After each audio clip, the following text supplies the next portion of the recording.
It's a hard time, and everyone's feeling it in different ways. And I know a lot of folks are reluctant to tune into a political convention right now or to politics in general. Believe me, I get that. But I am here tonight because I love this country with all my heart. And it pains me to see so many people hurting. I've met so many of you. I've heard your stories. And through you, I have seen this country's promise.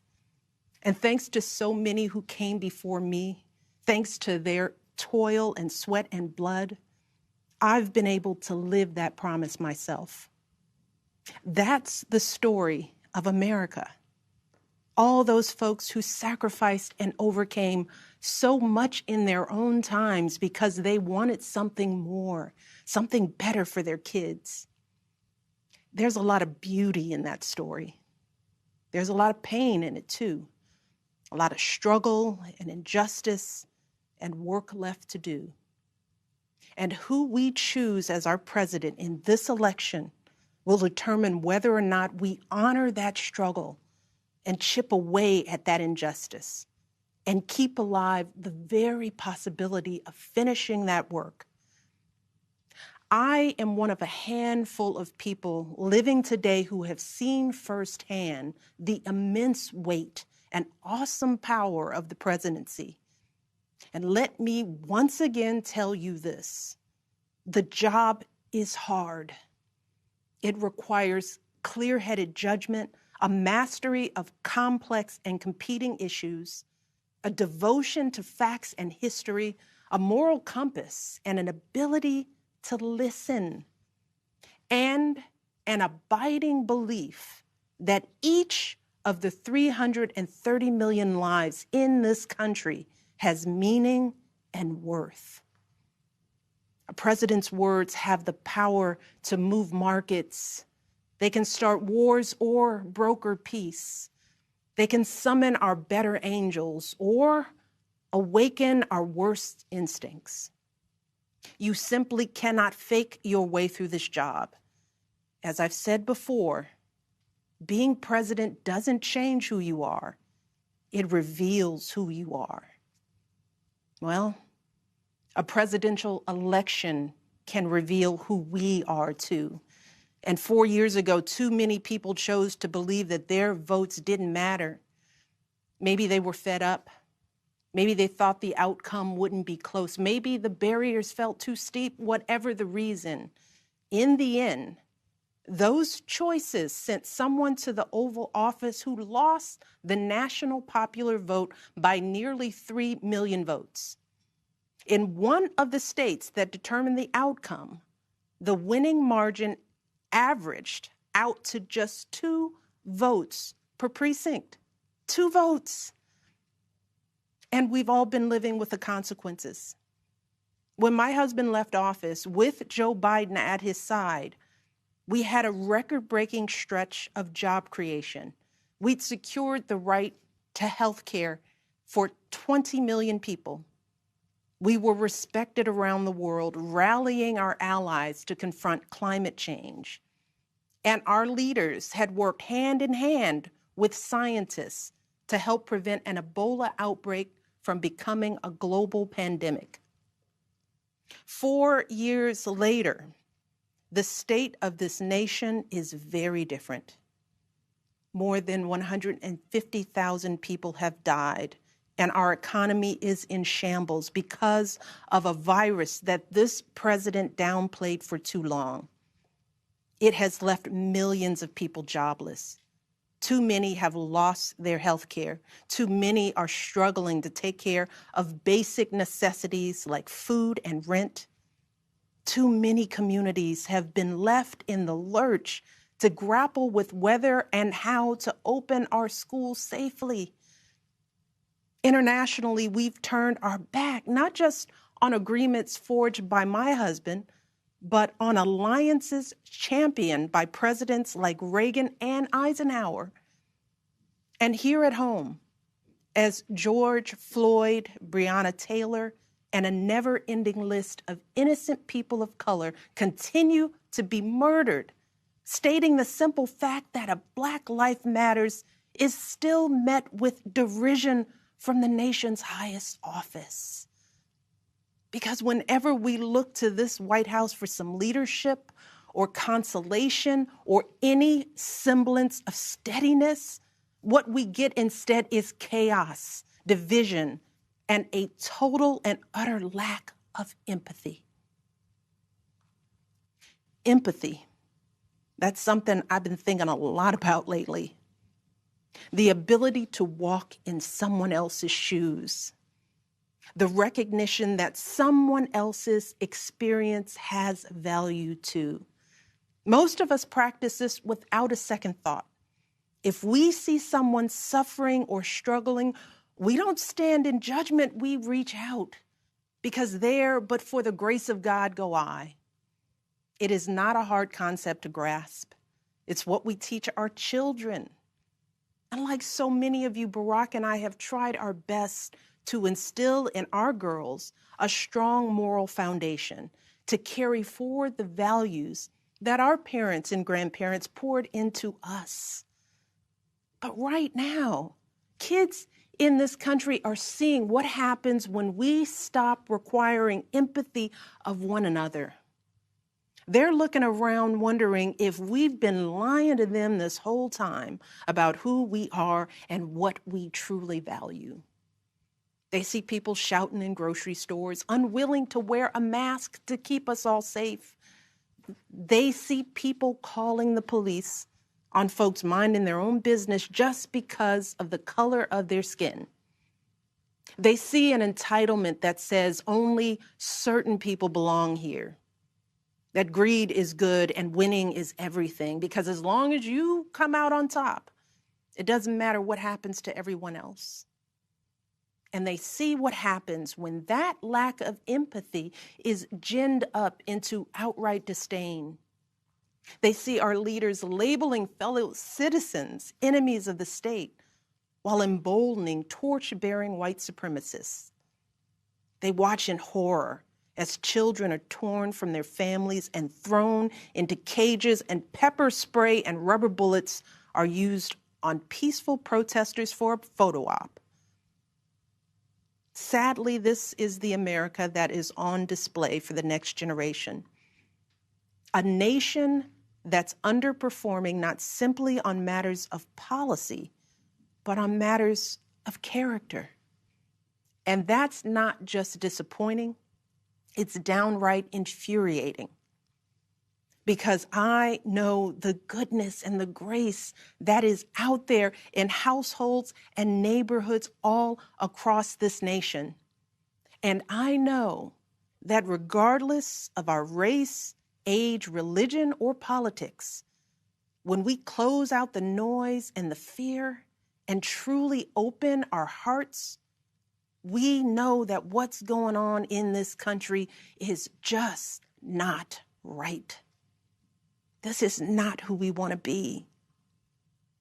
So what do we do now? What's our strategy?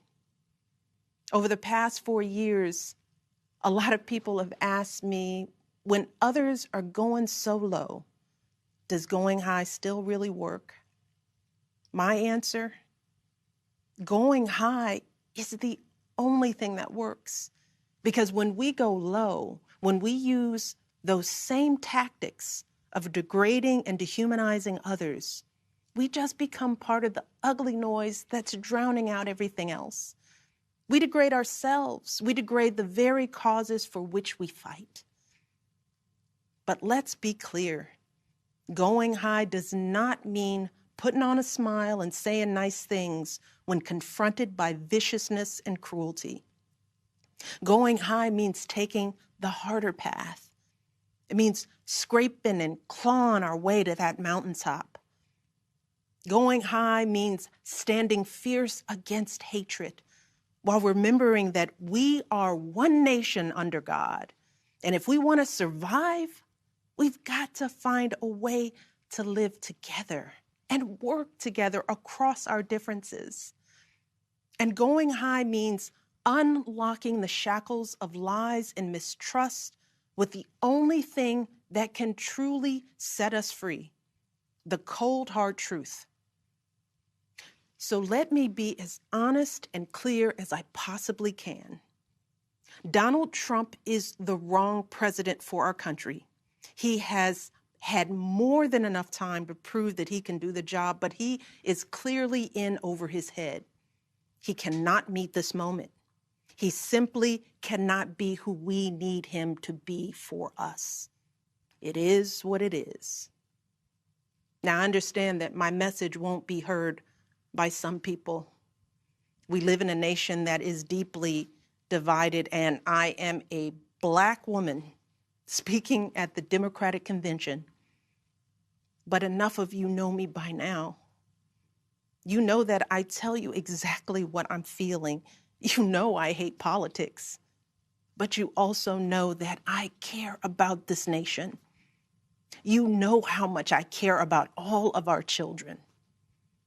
So if you take one thing from my words tonight, it is this. If you think things cannot possibly get worse, trust me, they can and they will if we don't make a change in this election. If we have any hope of ending this chaos, we have got to vote for Joe Biden like our lives depend on it. I know Joe. He is a profoundly decent man, guided by faith. He was a terrific vice president. He knows what it takes to rescue an economy, beat back a pandemic, and lead our country. And he listens. He will tell the truth and trust science. He will make smart plans and manage a good team. And he will govern as someone who's lived a life that the rest of us can recognize. When he was a kid, Joe's father lost his job. When he was a young senator, Joe lost his wife and his baby daughter. And when he was vice president, he lost his beloved son. So Joe knows the anguish of sitting at a table with an empty chair, which is why he gives his time so freely to grieving parents. Joe knows what it's like to struggle, which is why he gives his personal phone number to kids overcoming a stutter of their own. His life is a testament to getting back up. And he is going to channel that same grit and passion to pick us all up, to help us heal and guide us forward. Now, Joe is not perfect, and he'd be the first to tell you that. But there is no perfect candidate, no perfect president. And his ability to learn and grow, we find in that the kind of humility and maturity that so many of us yearn for right now. Because Joe Biden has served this nation his entire life without ever losing sight of who he is. But more than that, he has never lost sight of who we are, all of us. Joe Biden wants all of our kids to go to a good school, see a doctor when they're sick, live on a healthy planet. And he's got plans to make all of that happen. Joe Biden wants all of our kids, no matter what they look like, to be able to walk out the door without worrying about being harassed or arrested or killed. He wants all of our kids to be able to go to a movie or a math class without being afraid of getting shot. He wants all our kids to grow up with leaders who won't just serve themselves and their wealthy peers, but will provide a safety net for people facing hard times. And if we want a chance to pursue any of these goals, any of these most basic requirements for a functioning society, we have to vote for Joe Biden in numbers that cannot be ignored. Because right now, folks who know they cannot win fair and square at the ballot box are doing everything they can to stop us from voting. They're closing down polling places in minority neighborhoods. They're purging voter rolls. They're sending people out to intimidate voters, and they're lying about the security of our ballots. These tactics are not new. But this is not the time to withhold our votes in protest or play games with candidates who have no chance of winning. We have got to vote like we did in 2008 and 2012. We've got to show up with the same level of passion and hope for Joe Biden. We've got to vote early, in person if we can. We've got to request our mail-in ballots right now, tonight, and send them back immediately. And follow up to make sure they're received. And then make sure our friends and families do the same. We have got to grab our comfortable shoes, put on our masks, pack a brown bag dinner, and maybe breakfast too, because we've got to be willing to stand in line all night if we have to. Look, we have already sacrificed so much this year. So many of you are already going that extra mile. Even when you're exhausted, you're mustering up unimaginable courage to put on those scrubs and give our loved ones a fighting chance. Even when you're anxious, you're delivering those packages, stocking those shelves, and doing all that essential work so that all of us can keep moving forward.